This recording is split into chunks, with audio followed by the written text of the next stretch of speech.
The rain-slicked streets of Busan's old harbor district gleamed under the sodium glow of street lamps, the air thick with the briny tang of the sea and the faint oily smoke from nearby fish markets.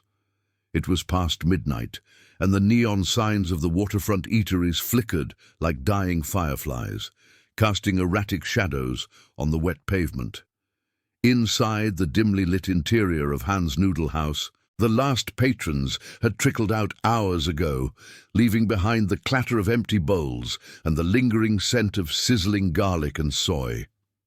Ji-yeon wiped down the counter for the third time that night, her movements mechanical, her mind drifting to the stack of overdue bills hidden in her apron pocket. At 28, she was no stranger to long shifts. But tonight, the weight of the world felt heavier, pressed down by the storm outside and the quiet ache in her shoulder from an old injury. The bell above the door jingled sharply, cutting through the hum of the fluorescent lights. Ji-yeon glanced up, expecting a late-night fisherman or a drunk stumbling in for shelter. Instead, an elderly woman shuffled across the threshold, her frame slight but unyielding, wrapped in a faded handbook that spoke of another era. Rain dripped from the wide brim of her straw hat, pooling at her feet. Behind her, two men in dark coats lingered just outside, their postures alert, eyes scanning the empty street like sentinels. The woman moved with purpose, her cane tapping rhythmically against the worn wooden floor, and Ji-yeon straightened instinctively, forcing a polite smile. "Welcome," Ji-yeon said, her voice steady despite the flicker of unease. The woman didn't respond at first. Her sharp eyes, dark and piercing, framed by deep wrinkles, fixing on Ji-yeon with an intensity that made the air feel charged. She approached the counter slowly, the scent of jasmine and damp earth trailing her, and without a word, reached out with a gnarled hand. Before Ji-yeon could react, the woman's fingers clamped onto her chin, tilting her face toward the light. The grip was firm, almost maternal, but it sent a chill racing down Ji-yeon's spine. Up close, the woman's face was a map of hardships, high cheekbones etched with lines, a mouth set in quiet determination. "This scar," the woman murmured, her voice low and gravelly, laced with a dialect from the countryside. Her thumb traced the faint, jagged line that ran from Ji-yeon's jaw to her earlobe, a mark from a childhood accident she rarely thought about anymore. "It's not just skin. It runs in our bloodline, deeper than you know." Ji-yeon's breath caught. No one had ever commented on it like that, as if it were a signature rather than a flaw. The woman's eyes softened for a fraction of a second, then hardened again. "Your family. And that Japanese dog thinks he can claim you? No. This mark belongs to us, to the old ways, not his Yakuza filth." Ji-yeon pulled back gently, her heart pounding against her ribs. "Ma'am, I think you've mistaken me for someone else. I'm just a waitress here. Please have a seat. Can I get you some tea?" But the words felt hollow, even as she said them. The woman's gaze didn't waver, and outside the two men shifted, their hands hovering near their coat pockets. Ji-yeon had heard whispers in the harbor, tales of rival gangs carving up the docks, Korean syndicates clashing with Japanese operators over smuggling routes and territory. Busan had always been a powder keg, with its labyrinth of warehouses and hidden tunnels snaking under the city like veins. But this felt personal, invasive, like a door cracking open to a room she hadn't known existed. The woman released her, but didn't step away. Instead, she leaned on her cane, her voice dropping to a whisper that carried the weight of secrets. "Mistaken? Child, I knew your mother. She worked these same streets before you, before the river took her. That scar, it's the same one she carried from the night the Japanese came for our ledgers back in '85. They marked her to warn us off, but she never broke, and now they're circling you." She glanced toward the window where the rain blurred the outlines of passing trucks, their headlights slicing through the downpour. He sent his man here tonight, the one with the tattoo on his neck. You served him earlier, didn't you? The sake. Extra hot. Ji-yeon's mind raced back to the lone diner from an hour ago, a sharp-featured man in a tailored suit, his English clipped and accent thick. He'd ordered quietly, paid in crisp bills that smelled faintly of incense, and left without a tip or a word. She'd noticed the ink peeking from his collar, a dragon's coil, but pushed it aside as harbour business. Now the pieces clicked with a nauseating clarity. "What do you want from me?" she asked, her voice barely above the patter of rain on the roof. The shop felt smaller, the walls closing in with the distant rumble of thunder. The woman straightened, her expression unyielding. "Protection and truth. Come with me tomorrow. There's a safe house by the docks, old warehouse, number 17. Ask for Halmione Kim. We'll show you the books, the manifests that prove it. Your blood ties you to us, not them." She turned toward the door, the men outside parting like shadows. But as she reached the threshold, she paused, her cane tapping once more. "Refuse, and his watchers will find you first. They've been trailing your shifts for weeks. Check your alleyway light. It's been flickering on purpose." Ji-yeon stood frozen as the door swung shut, the bell's echo lingering like a warning. She rushed to the window, peering into the storm. The two men flanked the woman as she vanished into the night. But across the street, under the awning of a shuttered pawnshop, a figure detached from the darkness, a silhouette too still, too deliberate. Her pulse thrummed in her ears, the scar on her jaw suddenly itching like a fresh wound. Was it coincidence, or had the old woman's words unlocked something irreversible? And if she ignored it, what shadows would follow her home? The storm had eased to a persistent drizzle by the time Ji-yeon locked up Han's noodle house, the key scraping in the rusted bolt like a reluctant confession. The harbour air hung heavy, salted with the rot of low tide and the distant clang of buoys bobbing against concrete pilings. She pulled her hood up, the fabric damp against her neck, and stepped into the alley behind the shop, a narrow vein of shadows, flanked by overflowing dumpsters and chain-link fences topped with razor wire. The old woman's words gnawed at her. The flickering light. Ji-yeon flicked her gaze upward to the single bulb mounted on the back wall, its filament buzzing faintly before stuttering out, plunging the space into near darkness. She waited, heart thudding, and it flickered back on, once, twice, like a signal, not a fault. Someone had tampered with it, looping the power to draw eyes or mask movements. Her scar tingled again, a phantom itch, as if the past were bleeding into the present. She hurried to her scooter, parked under a sagging awning, the engine coughing to life with a sputter that echoed off the brick walls. The ride home was a blur of wet asphalt and reflected neon, Busan's labyrinthine streets winding past shuttered warehouses and the skeletal cranes of the docks. Ji-yeon's apartment was a third-floor walk-up in a crumbling block near the Gamcheon village outskirts, where colourful murals masked the decay of post-war concrete. She chained the scooter and climbed the stairs, the stairwell reeking of kimchi brine and cigarette smoke from the neighbours below. Inside, the single room was sparse, a futon against one wall, a hot plate for instant ramen, and a small altar with her mother's faded photo, the same sharp eyes, the same unspoken burdens. Sleep evaded her. She lay staring at the ceiling cracks, replaying the woman's grip, the certainty in her voice. Family. Ledgers from 85. Ji-yeon's mother had died in a boating accident when she was 12, swept into the Han River during a typhoon, or so the official story went. No siblings, no relatives beyond vague mentions of countryside aunts. But the scar. Her mother had one too, hidden under high collars, dismissed as a kitchen mishap. By dawn, the sky a bruised grey, Ji-yeon made her choice. Curiosity warred with fear, but the flickering light tipped the scale. Ignorance felt like surrender. She needed answers, if only to prove the old woman wrong. Warehouse 17 by the docks. It was a short bus ride, deniable if it led nowhere.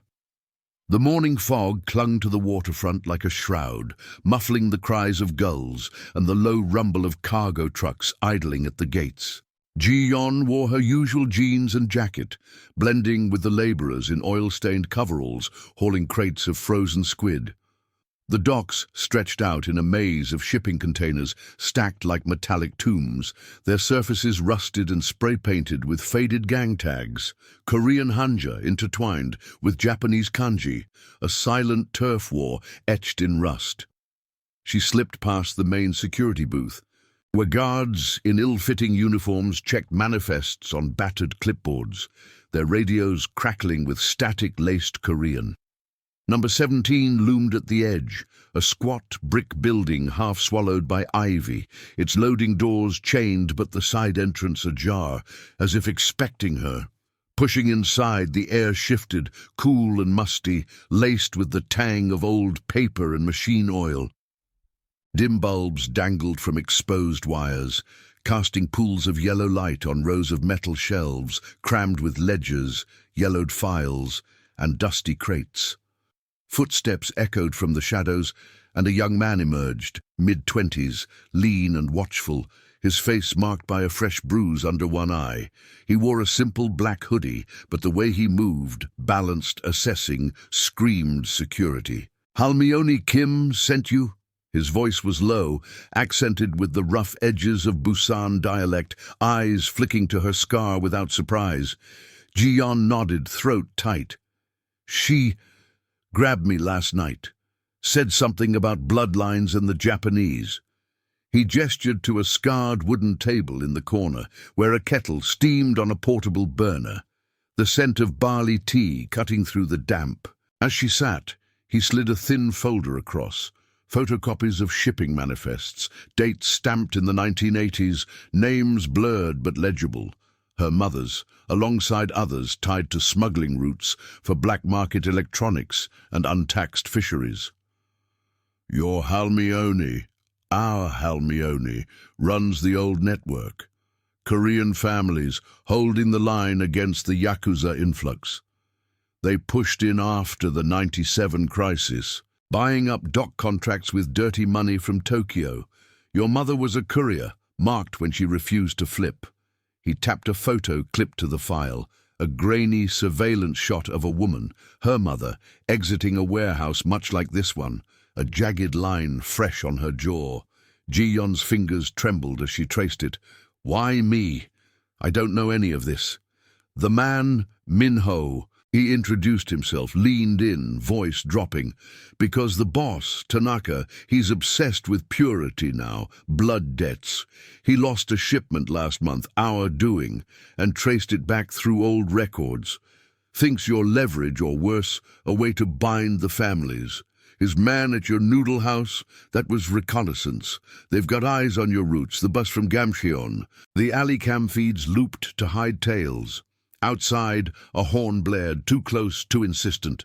Min-ho tensed, pulling a burner phone from his pocket. It buzzed once, a text lighting the screen. 2 sedans, black, plate ends 472, approaching East Gate. He cursed under his breath, snapping the phone shut. "They're faster than we thought. Institutional limits, port authorities in their pocket. Guards look the other way for envelopes. We need to move you." Ji-yeon stood, pulse racing, the folder clutched to her chest like a shield. Loyalty to a ghost, suspicion of strangers. It pulled at her, a tide she couldn't outrun. But as Min-ho led her toward a back tunnel, the faint hum of generators vibrating through the floor, she wondered, was this protection? Or just trading one cage for another? They ducked into the underbelly of the docks, a network of service tunnels snaking beneath the piers, dank corridors lit by emergency strips, the drip of seawater echoing like footsteps. Min-ho moved with practiced ease, checking corners, his hand never far from a concealed holster. Halmione's code, no innocence touched, but Tanaka doesn't play that. If he claims you... He trailed off, the words hanging heavy. Ji-yon's mind reeled, autonomy slipping away, replaced by this web of old grievances and rival ambitions. A distant door clanged shut behind them, and in the gloom she caught a glint. A camera lens, its red light winking out. Had Minho missed it, or was it one of theirs? And if the tunnel led to safety, why did the shadows feel like they were closing in? The tunnel's damp chill seeped through Ji-yon's jacket, the air thick with the metallic tang of rust and the faint, acrid bite of mold from walls slick with condensation. Footsteps splashed in shallow puddles, each echo amplified in the narrow confines, where exposed pipes overhead groaned like weary sentinels. Minho led the way, his flashlight beams slicing through the gloom in short, controlled sweeps, left, right, forward, illuminating graffiti-scarred concrete and the occasional rusted grate, venting the harbor's muffled roar. Ji-yon's breath came in shallow bursts, the folder of manifests tucked under her arm, feeling heavier with every step, a tangible link to a legacy she hadn't asked for. Behind them, the clang of that door lingered in her mind, a punctuation mark on the world above, now sealed away. "Stay close," Minho whispered, his voice a low rasp over the drip-drip of water. These passages were dug post-war for smuggling. Fish, then tech, now whatever keeps the families afloat, but they're not empty, rats in the walls and worse. He paused at a junction, where the tunnel branched into 3 shadowed forks, the air currents carrying whispers of brine from the sea. Ji-yon glanced back, her eyes straining for that camera glint, but the darkness swallowed everything. Was it a relic from port security, looped by Tanaka's hackers to track intruders, or one of Halmione Kim's own, a silent guardian in their code of restraint? Trust gnawed at her. Minho's bruise spoke of recent violence, his explanations laced with omissions, like why the old woman had waited until now to surface. They pressed on, the path sloping downward, the hum of generators fading into a distant thrum that vibrated through the soles of her shoes. Ji-yon's scar itched again, a reminder of the Bloodline claim, pulling her between the autonomy of her quiet life and this pull of hidden loyalties.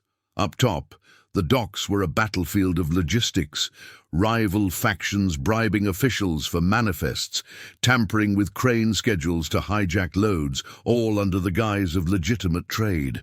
Down here it felt primal, ambition clashing with prudence, where one wrong turn could mean exposure or betrayal. Minho stopped abruptly, holding up a hand, his body tensing like a coiled spring. From ahead, a faint scrape echoed, not water, but deliberate, boots on gravel, or a dragged chain. He killed the light, plunging them into blackness, pierced only by the weak glow of his phone screen as he checked the burner again. No new texts, but his jaw tightened. "Compromised," he muttered, voice barely audible. "That horn earlier. Diversion. They're flushing us out." Ji-yon's pulse spiked, the confined space suddenly claustrophobic, the walls pressing in with the weight of institutional blind spots. Port guards paid off, surveillance feeds sold to the highest bidder. She thought of her mother's photo, the unspoken losses that shaped this code. No innocence harmed, vows etched in scars rather than ink. But what if Halmione's network had cracks, turncoats whispering routes to Tanaka for a cut of the Yakuza's Tokyo-backed empire? A beam of light flickered from the fork ahead, harsh, artificial, sweeping like a search party's probe. Voices followed, low and clipped in Japanese, laced with the harbor's pidgin Korean, orders about the girl and warehouse exit. Minho grabbed her wrist, pulling her into a side alcove, a maintenance nook piled with forgotten tarps and rusted tools. They crouched, the rough fabric scratching her skin as the footsteps grew nearer, splashing through the puddle. 2 men by the sound, silhouettes in the beam, one with a tattooed neck visible even in shadow, the dragon coiling like the one from the noodle house. Ji-yon's stomach twisted. Reconnaissance had become pursuit. the accuser's possessiveness turning her into a pawn in their grudge against the old Korean lines. "Split the search!" the tattooed one barked, his accent thick, flashlight arcing dangerously close. "Boss wants her intact. Blood debt settles the score." The words hung, revealing the partial truth. Tanaka's obsession wasn't just territory, it was personal. A vendetta tracing back to '85, when her mother's refusal cost him a shipment and a brother per the manifests. Ji-yeon pressed against the wall, heart hammering, the acrid scent of their cigarettes wafting back. Cheap brands from Osaka ports, a tell of imported muscle. Minho's hand hovered near his side, but he held, embodying the code. No needless fire, only calculated strikes. The beam passed inches from their hiding spot, the men's shadows stretching long before receding, their grumbles fading into the left fork. Minho exhaled slowly, reigniting the light. Close, too close. Halmeoni's safe house is 2 turns ahead. Private dock, boat waiting, but if they've got the tunnels mapped. He trailed off, eyes flicking to her scar, a silent acknowledgement of the autonomy she clung to, now eroded by this chase. Ji-yeon nodded, rising on unsteady legs, the folder crinkling like a confession. Partial discovery burned. The danger was organized, rivals infiltrating via bribed logs and hacked cams, her life a leverage point in a war of whispers and shadows. As they moved again, faster now, the tunnel widened into a chamber where moonlight filtered through a grated vent overhead, illuminating stacks of crates stamped with faded hanja, old smuggling halls, echoes of her bloodline's defiance. A low rumble shook the floor, trucks above or something heavier. Minho cursed, checking his phone. Guard rotation shifted, east gate jammed, convoy delayed. External pressure mounted, the environment turning hostile with jammed exits and staged delays, testing bonds forged in secrecy. Ji-yeon's mind raced, prudence urging flight to her old life, suspicion of Minho's bruises hinting at internal fractures. But the code pulled her forward. Loyalty over fear, a past loss demanding present choices. They reached a ladder bolted to the wall, leading up to the safe house. The rungs slick with moisture. Minho climbed first, vanishing into the hatch above. Ji-yeon followed, the metal cold under her palms, emerging into a dimly lit warehouse loft. Ivy-draped windows overlooking the harbor, the briny wind carrying the distant wail of sirens. Halmeoni Kim waited there, cane in hand, her face illuminated by a single lamp's glow, eyes sharp as ever. "You came," she said simply, gesturing to a table laden with tea and more files, discreet ledgers detailing Tanaka's recent moves, burner phones traced to Yakuza safe houses, behavioral tells from a turncoat driver. But as Ji-yeon approached, a sharp crack echoed outside, a false alarm or the first shot in an infiltration. The old woman's grip tightened on her cane, the room's shadows deepening with unresolved tension. Had the camera been theirs, feeding real-time betrayal? And if the boat was their escape, would it outrun the rising tide of vendettas closing in? If you're enjoying this story so far, tell us in the comments where in the world you're watching from. The loft's air was stale, heavy with the scent of aged wood and the faint herbal bitterness of cooling barley tea. Ivy tendrils snaked across the grimy windows, filtering the harbor's sodium lights into fractured patterns on the scarred floorboards. Halmeoni Kim stood like a sentinel by the table, her cane's tip planted firmly, the gnarled wood echoing the lines of her hands. More files lay spread out, discreet ledgers bound in cracked leather, pages yellowed with entries in meticulous hanja, dates of shipments diverted, bribes to port officials noted in coded shorthand, and a column for debts unpaid that listed Tanaka's name repeatedly, tied to losses from decades ago. Ji-yeon's fingers hovered over them, the paper cool and brittle, each line a thread pulling her deeper into this web of old vendettas. The sharp crack from outside reverberated through the walls, a single pop muffled by the rain-slicked docks below. Minho spun toward the window, his hand dipping to his side, eyes narrowing at the shadowed pier where cargo nets swayed like pendulums in the wind. "Gunshot?" Ji-yeon whispered, her voice tight, the folder from the tunnel now joined by these ledgers, a growing archive of her unintended inheritance. Halmione shook her head slowly, her expression unchanging, but her grip on the cane whitened her knuckles. False alarm, gulls spook on the lines sometimes, or a loose chain from the cranes, but it means they're near, watching the water for our boat. Minho crossed to a battered radio on a shelf, twisting the dial with a soft hiss of static. Voices crackled through, low and urgent in Korean. Updates on guard rotations at the East Gate, a mention of suspicious sedans circling the perimeter. He snapped it off, turning back. Port authorities' feeds are compromised again. Tanaka's people looped the cameras, shows empty piers. But we've got eyes on two tails, plates ending in 892. Behavioral tell, the driver in the passenger seat, always scanning left. That's his enforcer, the one with the dragon. Ji-yeon's stomach knotted. The tattooed man from the tunnel, his words about blood debt echoing like a curse. Autonomy felt like a fading memory, her shifts at the noodle house, the quiet scooter rides home, all tainted now by this surveillance net, woven from human error and bought silence. "Sit," Halmione commanded, her voice gravel over silk, gesturing to a rickety chair. Ji-yeon complied, the wood creaking under her as Minho poured tea into chipped mugs, the steam curling like harbour fog. The old woman slid a ledger forward, opening it to a dog-eared page from 1985. Manifests for black market silk and electronics, routed through Busan's hidden tunnels to evade Japanese tariffs. Her mother's name was there, circled in faded red ink, alongside a notation, "Refused flip," marked as warning.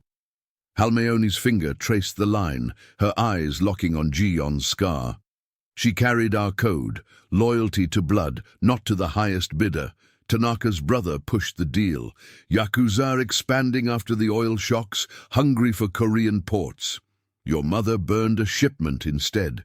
Cost them millions in today's yen. He never forgave. Now, with his empire cracking, rival factions in Tokyo squeezing him, he sees you as repayment, a marriage tie or worse, a symbol to break us. Ji-yeon's breath hitched, the tea's warmth doing little against the chill, settling in her bones. Marriage? I'm no one's pawn. The words came sharper than intended. A push against the possessiveness threading through Halmeone's tale, the old network's code restraining power, but binding lives all the same. Minho leaned against the wall, arms crossed, his bruise a purple shadow under the lamp. It's not just symbolism. His ledgers show behavioral shifts, burner phones pinging your apartment block, access codes to the bus CCTV bought off a guard. Prudence says run, but suspicion.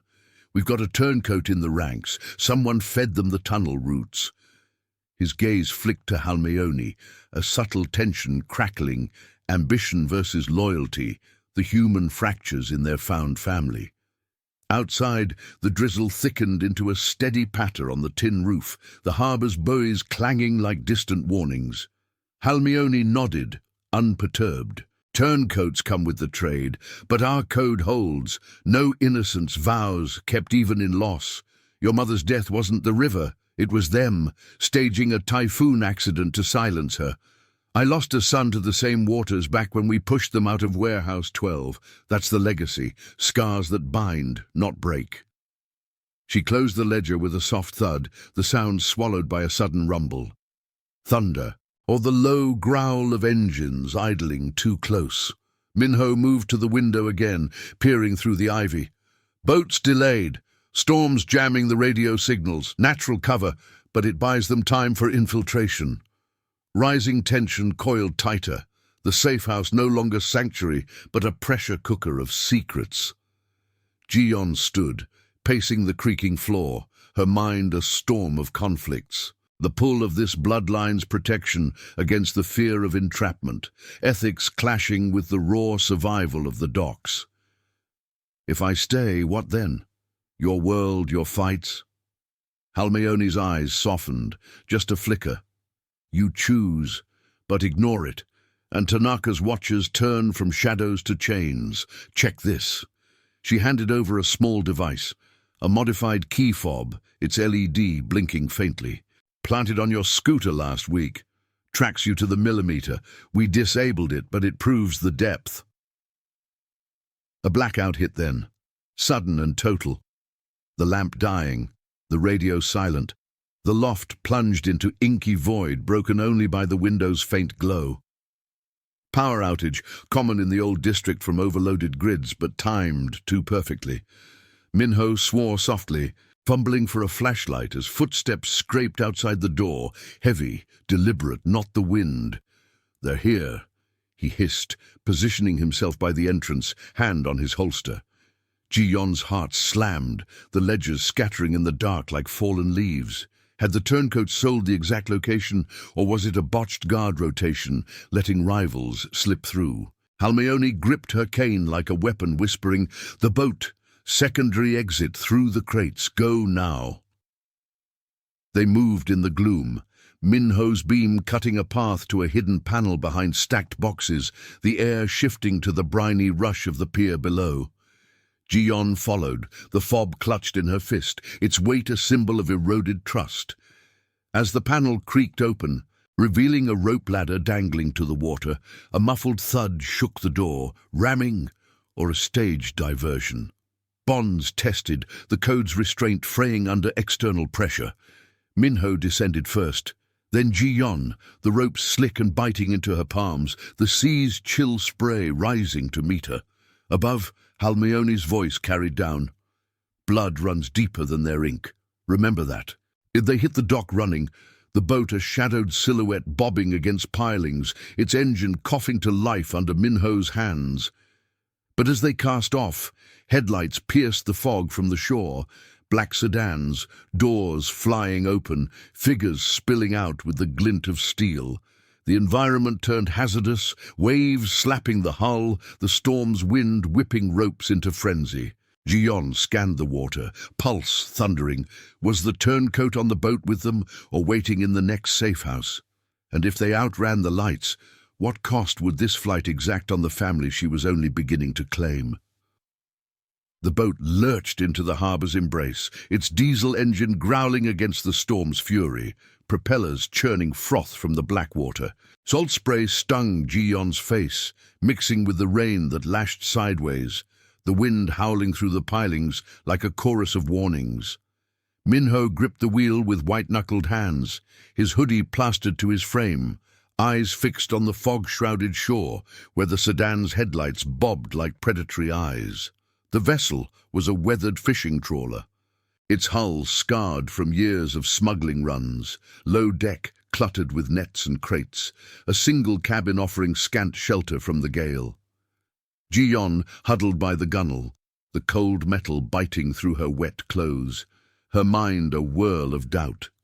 The ledger's revelations, Halmeoni's unyielding gaze, the key fob now discarded in the waves behind them. Loyalty pulled her forward, but suspicion coiled tight. Had Minho's quick glances at his burner phone betrayed a deeper fracture? "Head for the channel markers," Minho shouted over the roar, his voice strained but steady, pointing to the faint red and green buoys that bobbed erratically in the swell. "Currents will mask us, natural cover against their spotlights." He throttled up, the boat surging forward. Waves slamming the bow and sending tremors through the deck. Ji-yon scanned the water astern, the sedan's beams sweeping the pier like searchlights, figures scrambling to untie a smaller speedboat from the dock's edge. No gunfire yet, just the urgent splash of oars or the whine of an outboard kicking to life. The Yakuza's logistics were efficient. Port bribes ensured no Coast Guard patrols this hour, institutional limits turning the harbor into their playground. But Halmeoni's network knew these waters intimately. The old smuggling routes mapped in whispers and stars, a legacy of prudence over brute force. She edged closer to Minho, the cabin's dim bulb, casting his face in harsh relief, sweat beading despite the chill, the bruise under his eye darkening to a mottled purple. "That turncoat, who do you think it is?" she asked, her words clipped, the spray whipping her hair across her eyes. Human conflict simmered between them, his protectiveness a shield, yet laced with the possessiveness of their shared bloodline, clashing against her fierce independence. Minho's jaw tightened, the wheel creaking under his grip. Could be anyone. A driver from the warehouse crew saw him eyeing the ledgers too long last week. Behavioral tell, always late on rotations, excuses about traffic. Ambition's a slow poison. Tanaka pays better for fresh starts. He glanced at her, eyes softening fractionally. But the code holds for most. No innocence, that's what separates us from their Incan blades. The speedboat's engine cut through the fog behind them, a high-pitched snarl gaining ground, its bow slicing the waves like a knife. Headlights from the sedans raked the water now, illuminating the trawler's wake in stark white, the tattooed enforcer's silhouette visible at the helm, dragon ink stark against his neck even at distance. Ji-yon's pulse thrummed with the engine's vibration. The scar on her jaw, a burning line, symbolic of the debts she hadn't incurred but now bore. Partial discovery hit like a rogue wave. The pursuit wasn't random. Intercepted burner texts, per Minho's earlier check, confirmed Tanaka's orders. Capture the marked girl, alive. Leverage to force a merger or shatter the Korean hold on the docks. Her mother's defiance echoed in the manifests, a past loss shaping this chase, where vows of restraint frayed under pressure. "They're closing," Ji-yon said, gripping a railing slick with algae, the boat pitching violently as it hit a cross-current. The storm's wind howled louder, whipping ropes into frenzy and jamming the secondary throttle, human error in the haste of escape or sabotage from within. Minho cursed, yanking a lever that sputtered uselessly, the vessel veering toward a cluster of buoys. Winds shifting the props. Natural hazard, but it'll buy seconds. He pulled a flare gun from a locker, its metallic click loud in the chaos, firing a red arc into the sky that burst like a bloody star. A signal for Halmione's convoy, perhaps hidden in the outer channels, but it also lit their position for the pursuers, the speedboat's beam locking on like a hunter's gaze. Water crashed over the deck, soaking the crates and sending loose nets slithering like serpents. Ji-yon slipped, her hand catching a cleat just in time, the cold shock jarring her bones. In that moment, Minho's phone buzzed in his pocket. Once, insistent, he fished it out, screen glowing. Turncoat confirmed. Driver, convoy en route, 5 Manomas hold. But the message's sender was anonymous, no timestamp, a subtle tell of compromised lines, or just the storm's interference on signals. Suspicion flared. Was Minho reading truth or covering his own tracks? The push-pull tore at her, trust in this found family versus the autonomy of fleeing alone, back to the noodle house's fragile normalcy. The speedboat surged parallel now, 20 meters off, the enforcer shouting across the gap in broken Korean, "Stop! Boss wants words. Blood for blood." No shots, adhering to their own twisted code, but the threat hung heavier than the rain.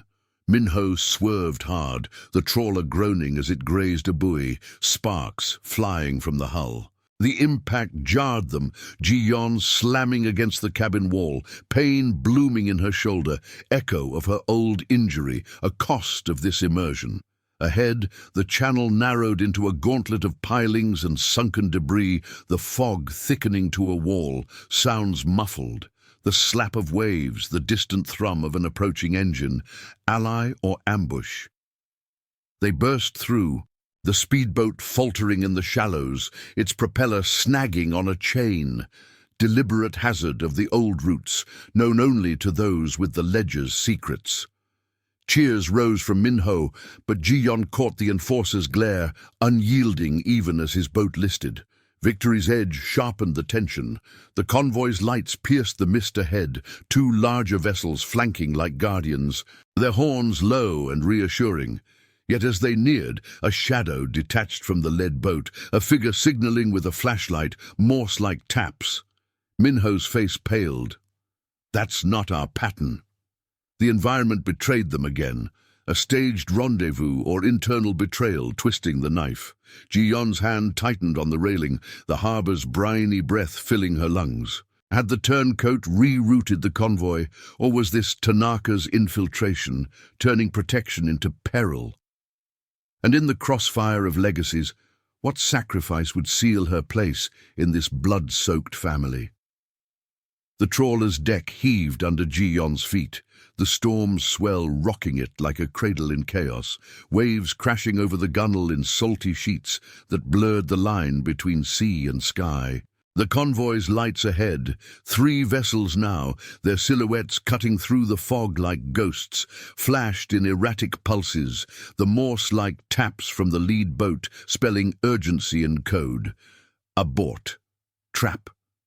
Minho's curse sliced the wind, his hands wrenching the wheel as he throttled down, the engine's growl faltering to a sputter. "Not ours," he confirmed, voice taut over the roar. "Patterns off. 3 short, 2 long. That's Yakuza signal for intercept." The burner phone in his pocket vibrated again, but he ignored it, eyes locked on the narrowing channel where pilings loomed like jagged teeth, their barnacle-crusted bases churning foam. Ji-yon's grip on the railing whitened, the cold metal slick under her palms, her wet clothes clinging like a second skin. The Enforcer's speedboat, freed from the chain with a grind of metal, peeled away in pursuit, its outboard whining as it skirted the shallows. But the convoy, supposed allies, fanned out, blocking the escape route to the open harbor, their spotlights sweeping the water in methodical arcs. Institutional blind spots amplified the peril. No patrols this deep in the storm. Coast Guard radars jammed by the gale's interference, leaving the dock's underbelly to factional whims. She scanned the lead boat's deck, spotting figures in dark slickers. Too many, movements too coordinated, lacking the loose familiarity of Halmeoni's crew. A behavioral tell, one man adjusted his collar, revealing a flash of kanji tattoo, not hanja. "Turncoat rerouted them," Minho spat, yanking a lever to engage the auxiliary motor, a hidden smuggling engine, low and stealthy, meant for evading customs. The trawler shuddered, veering sharply left into a side inlet, a forgotten creek lined with derelict barges half sunk in the mud. Branches from overhanging willows whipped the air, their leaves shedding water like tears, the scent of wet earth cutting through the brine. Ji-yon's heart pounded, the push-pull of trust fracturing further. Minho's quick decisions screamed loyalty, yet his unshared glances at the phone hinted at withheld truths, ambition perhaps whispering in the network's cracks. The driver from Warehouse 17, he sold the convoy codes, intercepted our texts via a planted relay in the tunnel cams. Tanaka's tech, common jammers, nothing fancy, but effective in the fog. The inlet twisted, narrowing to a bottleneck where rusted hulls crowded the banks, their hulls groaning against the current like protesting elders. Behind, the convoy's horns blared, short bursts now, a hunter's call, while the speedboat's beam pierced the mist, illuminating the trawler's stern in stark relief. A muffled crack echoed across the water. Not thunder, but a suppressed shot, the bullet skipping off a piling with a sharp ping, no graphic spray of violence, just the ricochet's whine, forcing Minho to duck as he steered. "They're herding us," Ji-yon said, her voice steady despite the tremor in her chest, autonomy clashing with the code's demand for reliance. She thought of Halmeoni's ledgers, the discreet entries on past betrayals. Drivers flipping for envelopes stuffed with yen, access codes traded for safe passage to Tokyo. Her scar burned, a symbolic tether to this legacy of restrained power, where personal vows outlasted raw ambition. Minho nodded, sweat tracing rivulets down his bruised face. Botched escort. Our convoy's half theirs now, but we've got the inlet's edge. Currents here pulled to the outer buoys, away from their spotlights. He tossed her a life vest from the locker, its straps frayed but solid, the faint smell of mildew rising as she cinched it tight. The boat scraped a submerged log, human error in the dark, or a deliberate hazard from prior sabotage, jarring them sideways, crates shifting with a clatter that masked the engine's hum. Ji-yon's mind raced through the clues. The flickering alley light, the looped bus cams, now this rerouted signal.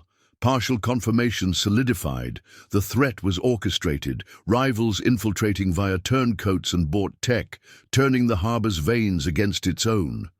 The speedboat closed the gap, its bow rising on a wave, the enforcer's shout carrying, "End it clean, girl! Boss offers family, better than their ghosts." Possessiveness dripped from the words, Tanaka's vendetta twisting her into a prize for his fracturing empire, a merger to launder old debts through blood ties. Ji-yon recoiled, the offer a cage gilded with status, clashing against her ethics of independence. Minho fired the flare gun again, this time low across the water, a diversionary burst that lit the inlet in crimson, shadows dancing on the barges like spectres. The speedboat swerved, engine faltering in the glare, buying precious seconds as the convoy's lights faltered, caught in the cross-current. But the environment rebelled. A sudden squall hit, wind shrieking through the willows, whipping the water into whitecaps that battered the hull. The auxiliary motor coughed. Fuel line clogged by storm debris, natural causes, or the turncoat's foresight tampering with supplies. Minho cursed, hands flying to the manual pump, the boat slowing to a drift. "Hold on! Wave incoming!" Ji-yon braced, the swell cresting like a wall, slamming the deck and sweeping nets overboard in a tangled mass. She clung to the cabin door, water flooding her boots, the cold shock numbing her legs. In the chaos, Minho's phone slipped free, skittering across the wet planks, screen cracked but visible. A string of texts from an unknown number, timestamps matching the warehouse escape. Delay boat. Lead them to inlet. Her blood ran colder than the spray. Was Minho the fracture? His bruises from internal scuffles a cover for divided loyalties. He snatched it up, eyes meeting hers in the flare's dying glow. Guilt, defiance. Not what it looks, but the speedboat loomed, grappling hook arcing through the air, latching the gunwale with a metallic thunk. Figures boarded amid the waves, the enforcer first, his dragon tattoo glistening with rain. Struggle erupted, Minho lunging with a concealed knife, parrying without lethal intent. The code's restraint holding even here. Ji-yon grabbed a loose oar, swinging wide to fend off another, the wood cracking against an arm but drawing no blood, just a grunt of pain. The fight was triage under pressure, extraction impossible now, survival a race against the squall's jammed exits, the inlet's mud sucking at the props. A horn pierced the gale. Halmione's true convoy, late but real, bursting from a hidden cove with searchlights pinning the interlopers. Gunfire exchanged in bursts, suppressed pops lighting the fog, but no hits, warnings, diversions to scatter. The grappling line snapped under Minho's blade, the speedboat recoiling as the real allies closed in, their deck guns trained but silent, honoring no innocence. Ji-yon collapsed against the cabin, gasping, the oar slipping from numb fingers. Minho turned to her, phone crushed in his fist. The texts, forged. Turncoat spoofed my line, but I saw through it late. Trust teetered. Suspicion lingering like the storm's aftertaste. Bonds tested by the night's betrayals. As the true convoy flanked them, ropes tossed for towing, the inlet's shadows receded, the harbour opening to relative calm. But the cost mounted.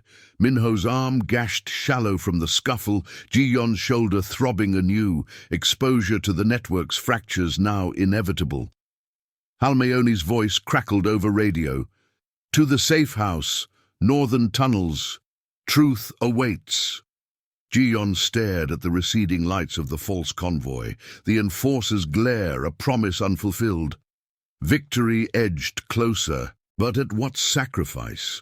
Revealing the turncoat's face or fracturing the family she'd begun to claim. And if Tanaka's reach extended even here, what deeper ledger hid the final debt? If this tale already has you hooked, hit the like button. It helps us bring more hidden stories to light. The trawler bobbed in the convoy's wake, its hull creaking against the tow lines that bit into the pilings like lifelines in the storm's dying gasp. Rain tapered to a misty veil, the harbour's sodium lights smearing across the water in hazy halos, carrying the faint diesel tang and the metallic bite of ozone. Jiyon leaned against the cabin wall, her shoulder a dull throb, echoing the night's toll, the oar discarded like a shed skin. Minho bound his gashed arm with a strip torn from a net, his movements precise despite the pain, eyes flicking between her and the flanking boats, two sturdy fishing vessels, their crews signaling with clipped radio bursts. No words passed between them yet. The forged texts, a shadow lingering, trust a fragile bridge over suspicion's chasm. The northern tunnels loomed ahead, a forgotten artery under the industrial sprawl, accessed via a concealed slipway where the convoy eased into the shallows. Ropes secured the trawler to a rusted dock, half hidden by overgrown reeds that whispered against the hull. Minho helped Jiyon ashore, his touch steady but tentative, the human conflict raw, his protectiveness a vow to the code, hers a guarded autonomy, scarred by the night's deceptions. "The safe house is through here," he said, voice low over the lap of water. "Halmione's waiting, but the turncoat will root him out. No fractures in the bloodline." She nodded, the ledger's weight in her jacket pocket a reminder of legacies intertwined, where ambition's whispers threatened prudence's hold. They descended a concrete ramp slick with algae, the air shifting to cool dampness laced with earth and faint engine oil. The tunnel mouth yawned, reinforced with corrugated metal sheets bolted against cave-ins, emergency lights humming along the walls in faint amber pools. Footsteps echoed from within, Halmione's cane tapping a rhythmic counterpoint accompanied by the shuffle of two more figures, their shadows merging with the gloom. The old woman emerged first, her handbox sodden but posture unbowed, eyes piercing the mist like beacons. "You made it," she stated, no question in her tone, gesturing them deeper. The false convoy was the driver's doing. Traced his burner to a Yakuza drop in the East warehouses. He flipped for a clean slate, access codes in exchange for Tanaka's promise of Tokyo exile. Jiyon's pulse steadied, the revelation settling like sediment. The threat organized, not chaos, built on human error. Bribed guards, spoofed signals, ledgers pilfered in the dead of night. They moved into a chamber, widened from the natural rock. Shelves lined with sealed crates and a generator's low thrum, powering a cluster of lanterns. Halmaione spread fresh files on a makeshift table. Shipping manifests updated to the present, discreet entries noting Tanaka's recent plays. Rival factions in Osaka pressuring his routes, forcing aggressive grabs at Busan's docks. "His empire's cracking," she explained, thumb tracing a column of losses. "The 85 debt? It started with my son's shipment, electronics rerouted to fund our family's post-war. Tanaka's brother died in the fallout, a crane accident we didn't orchestrate, but they blamed us. Now he wants your scar as seal. A union to bind the bloodlines, launder his failures through our legitimacy." Min Ho poured barley tea from a thermos, the steam curling like unspoken regrets, his gashed arm staining the mug's rim. "We intercepted his last message, burners traced via port cell towers, common tech any hacker with a laptop pulls. The enforcer's boat sank in the shallows, crews swimming for shore. No pursuit tonight." But tension coiled anew. Outside, a distant rumble echoed, not thunder, but the grind of truck tires on gravel, headlights flickering through ventilation grates high above. "Staged fire," Ji-yon asked, rising, the chamber's confines pressing like the night's accumulating costs. Halmeoni's cane tapped sharply. "Diversion. Tanaka's testing the tunnels, smoke to flush us, blackouts to blind the cams. We've got minutes before infiltration." The light stuttered, plunging the space into shadow pierced by lantern glow, the generator coughing like a faltering heart. Alarms blared faintly from the radio, guard rotations botched, a turncoat's final gift rerouting patrols. Minho grabbed a satchel of essentials, burners, maps, the ledgers, while Halmeoni directed them to a side passage, narrower and steeper, sloping toward an emergency exit under the northern piers. "Extraction now," she commanded, her voice gravel-worn but ironclad. "Triage choices. Leave the crates, take the codes. Legacy over spoils." Ji-yon followed, the scar on her jaw a heated line, symbolic of transformation. From lone waitress to thread in this tapestry of restrained power where personal codes outshone material grabs. Footsteps pounded from the main tunnel. Echoes multiplying, shadows lengthening as figures breached the chamber, their shouts in pidgin Japanese cutting the dark. No shots rang out, just the scramble of boots and the clatter of dropped gear. The Yakuza's logistics strained by the storm's jams and the network's intimate knowledge of the veins. Minho sealed the passage behind them with a sliding grate, its lock clicking like a vow sealed. They climbed, breaths ragged, the air thinning to the harbor's brine as they emerged onto a concealed ledge overlooking the waves. Halmeoni's true extraction waited, a sleek cutter idling in the murk, its crew waving them aboard with urgent gestures.